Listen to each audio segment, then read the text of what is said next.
Namaskar. Today's lecture for the klystron, particularly two cavity klystron, we will discuss the bunching process and the distance where the position of uh, dense electron clusters takes place. In our previous lecture, for the two cavity klystron, we have discussed the construction, design, and the velocity modulation process which takes place in the two cavity klystron. Now, for the bunching process, the effect of velocity modulation at gap 1, that is between G1 G2 grids of the buncher cavity, in producing bunching of electron beam, which may be demonstrated by means of an electron travel plot as shown in the following figure. In this one-dimensional space-time diagram, time is taken along x-axis and distance travelled by the electrons is taken along z-axis. This V1 e raised to the power j omega t, this is the input signal field applied in between the grids G1 G2 of the buncher cavity or resonator R1, which oscillates periodically. The electrons which pass the gap at zeros of the voltage, input voltage V1 e raised to the power j omega t, those electrons will be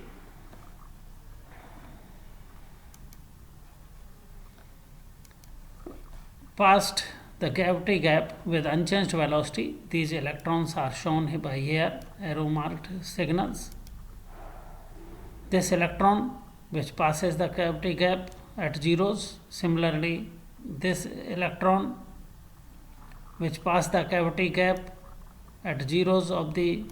gap voltage, they will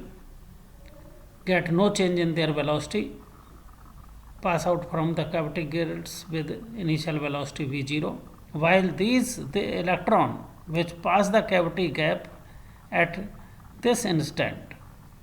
where the field is maximum accelerating, this electron will gain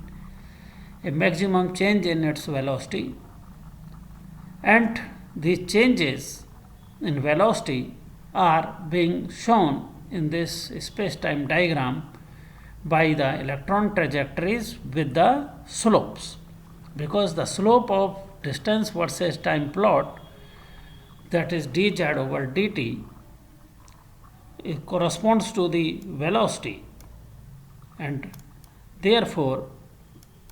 in this figure each trajectory shows the electron motion and the slope of these trajectories corresponds to the electron velocities. So when the electron receives maximum acceleration, its velocity will be increased, hence increase in its slope. So this is being shown in this diagram for the electrons particularly passing at zeros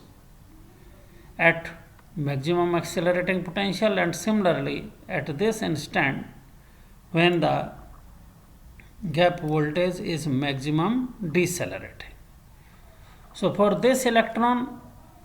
there will be no change in velocity. For the electron crossing the gap at maximum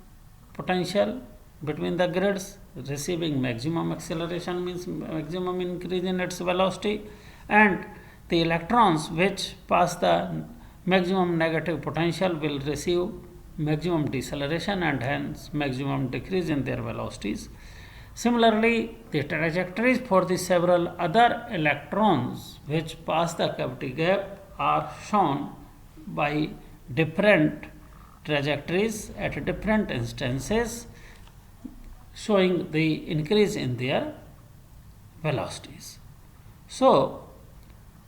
when these electrons pass out from the Buncher cavity after velocity modulation process, they will come into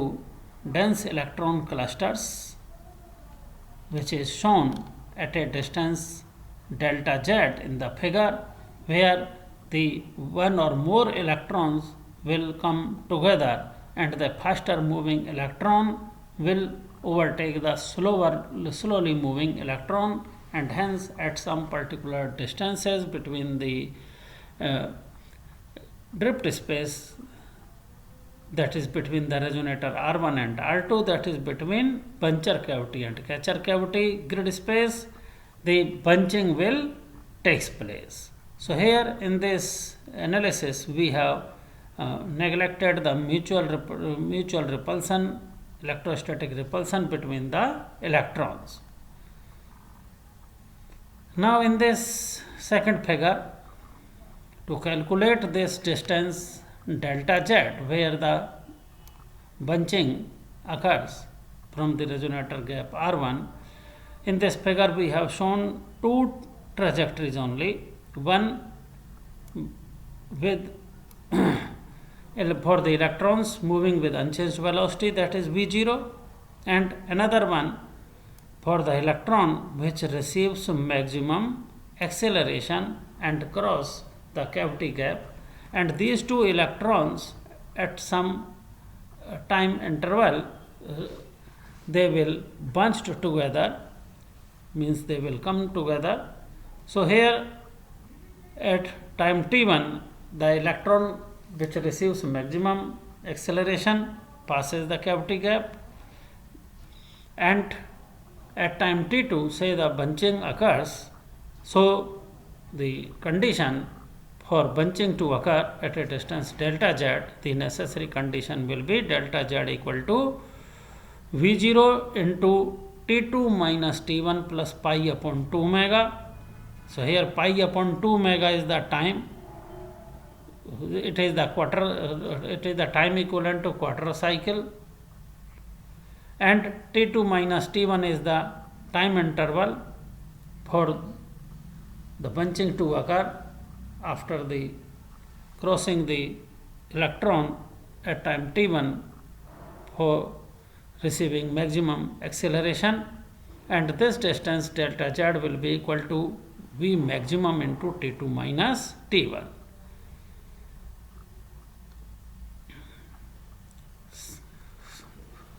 From our previous lecture, the expression for the velocity modulation is given by V equal to V0 into 1 plus K V1 over V0 e raised to the power j omega into T1 plus tau by 2 power 1 by half, and from this equation the maximum velocity V maximum will be given by V0 into 1 plus K V1 over V0 1 by 2, because the exponent term having maximum value equivalent to unity, and now we put substituting this value of V maximum in the expression for the delta z, which gives us V0 into T2 minus T1 plus pi upon 2 omega equal to V0 into 1 plus K V1 over V0 power 1 by 2 into T2 minus T1. Now solving this equation to find out the time interval T2 minus T1. So we further solve this equation, which gives us T2 minus T1 into 1 plus K V1 over V0 1 by 2 power minus 1, which is equal to pi upon 2 omega. So if V1 is very less than V0, as we have earlier assumed this condition that the signal amplitude of the input signal voltage V1 is very small as compared to the DC accelerating potential, then T2 minus T1 into 1 plus K V1 over V0, K V1 over 2 V0 minus 1. So only the first term will be retained in the expansion by binomial theorem, and now further Simplification of this equation will give us T2 minus T1 equal to pi upon omega into V0 over V1. So if the value of the beam coupling coefficient K is considered to be unity, then this equation will give us the value of T2 minus T1 equal to pi upon omega into V1 over V0. Now substituting this value of time interval T2 minus T1 in the expression for delta Z, the distance means the location where the bunching occurs will be given by delta Z equal to V0 into T2 minus T1, which is given by delta Z equal to V0 into pi upon omega into capital V0 upon V1. We may also substitute for small v0, which is the uniform velocity of the electron emitted from the electron gun. So this distance delta Z marks the location of dense electron bunching, which was shown graphically in the figure. Thus, a steady electron beam which is allowed to fall through the alternating potential drop V1 e raised to the power j omega t and then to drift in a field free space becomes a bunched beam of electron clusters. The electron bunches can then impart kinetic energy efficiently to retarding fields of suitable phase upon passes through resonator R2. So this is the